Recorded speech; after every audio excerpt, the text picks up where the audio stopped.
బహుశా ఆంధ్రాకు సంబంధించిన అతను మంగిపూడి వెంకటేష్ శర్మ అనే పేరుంది. నిరుద్ధ భారతం అని ఒక రాసిండు ఆయన. తాను పుట్టిన సామాజిక వర్గం నుంచి వెలివేయబడ్డాడు ఆయన. బహుశా ఇది 1920s రాసింది. గోదావరి జిల్లాలో ఏంటి ఒక బ్రాహ్మణుడు అయి ఉండి కూడా కుల వ్యవస్థను నిరసించి ఆధిపత్యాన్ని నిరసించిన వ్యక్తి కదా. అలాంటి వ్యక్తి గురించి కూడా రాయట్లేదు మరి.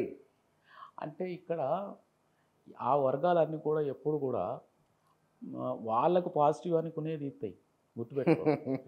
మళ్ళీ వేరేది తీస్తే మనం అది పట్టుకొని ముందుకు పోతాం కదా మనం. అది గడ్డి పూస లాంటిది పట్టుకొని ముందుకు పోతారేమో ఇల్లు అనేది వాళ్ళ ఆలోచన గొప్పగా ఉంటుంది. మీరు ఒక జర్నలిస్ట్గా, నేను ఒక జర్నలిస్ట్గా అబ్జర్వ్ చేస్తే ఏముంటుందంటే, నేను జర్నలిస్ట్గా ఎంటర్ అయినప్పుడు కులం పేరు రాస్తే కూడా మాకు పిలిచి క్లాసులు తీసుకున్న రోజులు ఉన్నాయి. ఎట్లా రాసినావు, గౌడ అని ఎట్లా రాసినావు అని అన్నారు. ఒన్నూరు కాప అని ఎట్లా రాసినావు అని అడిగారు మమ్మల్ని. మీరు ఏం రాయాలి అంటే ఇప్పుడు గౌడ అని రాయి, మున్నూరు కాప అని రాయి, లేకుంటే మా పత్రిక సర్క్యులేషన్ గంగలు కలిసిపోద్ది అంటారు. అక్కడ వరకు తీసుకొచ్చినాం కదా ఉద్యమాలల్లో. నేను అనేది అంటే పెరియార్ లాంటి వాళ్ళు, మహాత్మా జ్యోతిరావు పూలే మనం విన్నాం, చూడలే. అంబేద్కర్ గారిని కూడా నేను చూడలే, విన్నాం. అంతే కదా, విన్నాం. వాళ్ళ ఇన్స్పిరేషన్ని మనం తీసుకొని కొద్ది గొప్ప ప్రయత్నం చేద్దాం ఈ సమాజంలో. టైం అనేది ఇమీడియట్లీ కష్టం. ఎందుకంటే ఇప్పుడు చూడు, ఎలక్షన్స్ వరకు ఎట్లా ఉంటుందంటే ఈ సమాజంలో వాడు బియ్యం కూడా బావ కొడుక మరిది కొడుక అని అక్కడ రిలేషన్స్ అయ్యి వాడు 100-200 కోట్లు పట్టుకొని వచ్చి ఇక్కడ ఎస్సీ ఎస్టీ బీసీ ఎవడన్నా అద్దంకి దయాకరణ లాంటి వాళ్ళు వర్క్ చేసుకుంటే గంగలు కలిసిపోవాల్సింది వాళ్ళు. ఆ వ్యవస్థ నుంచి మనం కోలుకోవాలంటే అంబేద్కర్ సార్ ఇచ్చిన ఓటు ఆయుధాన్ని ఎవరు ఏమిచ్చినా తీసుకొని బహుజనులకు ఓటు వేసుకోవాలి, బహుజనుల మీద రాజ్యాన్ని చేసుకోవాలి, బహుజనుల మీద అధికారానికి రావాలన్న పాలసీని మనం పదే పదే చెప్తూ ఉండకపోతే కూడా ప్రమాదం అవుతుంది. నువ్వేదన్నా మాట్లాడు, నేను ఒకటే చెప్తావు కథ. బీసీలకు ఎంబీసీలకు అధికారం రావాలంటే నేను అడిగిన ప్రశ్న, ప్రత్యామ్నాయం ఏమిటి? ప్రత్యామ్నాయం అంటే లాబింగ్ చేస్తారా లేకపోతే మీరు? నేను చెప్తున్నాను కదా ఇందాక, పివి నరసింహరావు సారు ఒక 10 మంది ఇట్లా మన నలుగురు ఉన్నాం ఈడ, నలుగురితో కూడా మీటింగ్ పెట్టిన దాఖలాలు లేవు. గ్రామ స్థాయి నుంచి ప్రధానమంత్రి వరకు అయ్యాడు. అవునా? అవును. మన నాయకులు మహనీయులు ఒక సమస్య మీద కానీ చట్టసభలో పోవడానికి కానీ లక్షలాది మందిని అనేకసార్లు సమీకరించారు. అవును. కానీ సర్పంచ్ కూడా కాలేకపోతాను, వాళ్ళు కానిత్తలేరు. అట్లా సర్పంచ్ కూడా మరి లాబింగ్ మాత్రం ఎట్లా చేయగలరు? దానికి కొన్ని పద్ధతులు. నేనున్నా మా ఊరు హైదరాబాద్కు 300 కిలోమీటర్ల దూరం. 98లో నేను కుమ్మరోని బీసీల కొరకు ఒక పత్రిక పెట్టినా. 98లో 2002లో 50 మంది బీసీ ఎమ్మెల్యేలతో నిజాం క్లబ్లో ఒక గెట్ టుగెదర్ పెట్టినాం. అంటే ఇది నిరంతరం జరగాలంట. నేను పెద్ద తురుమని అంటలేను. నేను ఇక్కడ విషయం ఏంటంటే నిరంతరం ఈ ప్రక్రియలు జరగాల.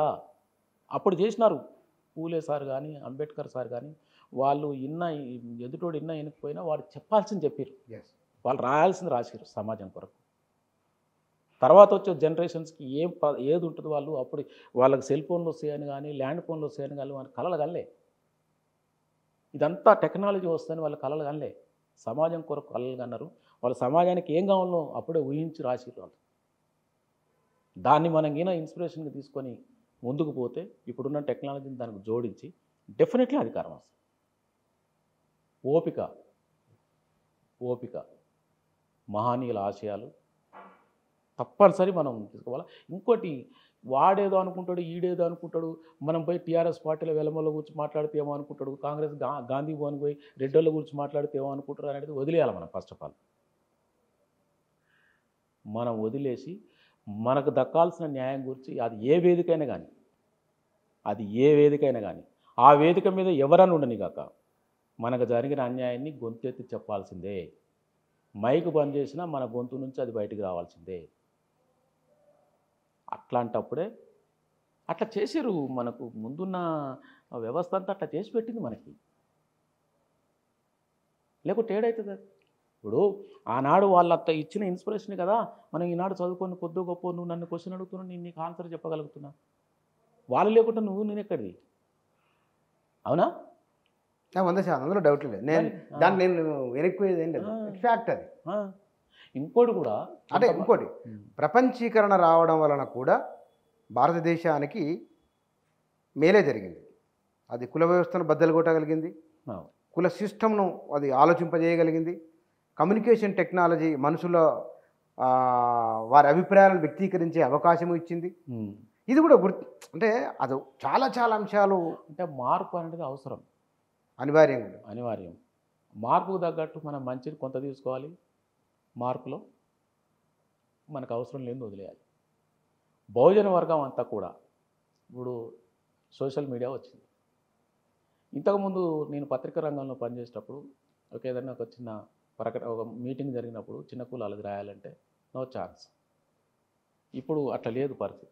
వాళ్ళు రాసిన రాయకుండా సోషల్ మీడియాలో పెట్టుకుంటారు కాబట్టి పెద్దగా ఇబ్బంది. ఇప్పుడు మీటింగ్ జరిగేటప్పుడు మన అడ్మిన్ వచ్చి నా తెల్ల స్టార్ట్ చేయి. అప్పుడు ఎట్లుందంటే పలానా పత్రిక ఆయన వచ్చిండ రాలేదు ఆగు, మంత్రి అయినా ఆగేటోడు ఆయన వచ్చేవారు. ఇప్పుడు అట్లా లేదు, సిస్టమ్ మారి.